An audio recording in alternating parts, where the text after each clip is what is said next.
Sociology professor Bedelia Richards is a race, ethnicity, immigration, and education scholar. Her research addresses the implications of the growing diversity of the United States Black population and promotes critical thinking about how institutions of higher education can better serve students and faculty from diverse backgrounds and communities.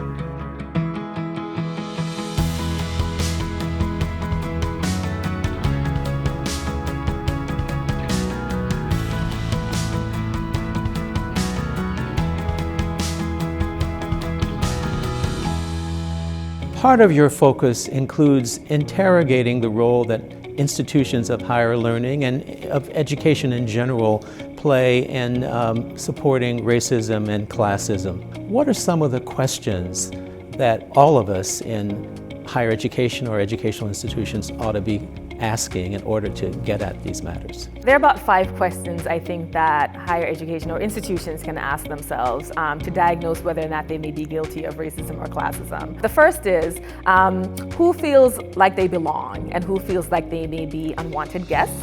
The second would be who holds positions of power in this institution. The third would be whose interests does this institution protect?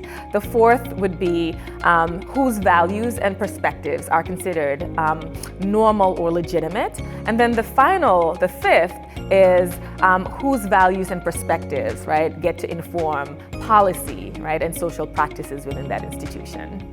I understand that you're doing some other work right now on Race Talk. What is that, and what do you hope to achieve by the work that you're doing? Race Talk is really conversations about contentious issues of racism, white privilege, issues of inequality that in the classroom, I definitely have noticed student resistance to engaging with these kinds of topics. And so one of the things I've done in my classes is really to think creatively about how to get students to engage in conversations that are uncomfortable, but to provide a rationale for why they might be important. Yes, and not just among students, but among faculty and staff as well. Yes, absolutely. Your areas of research are so fascinating and interesting. How do you engage students in your work?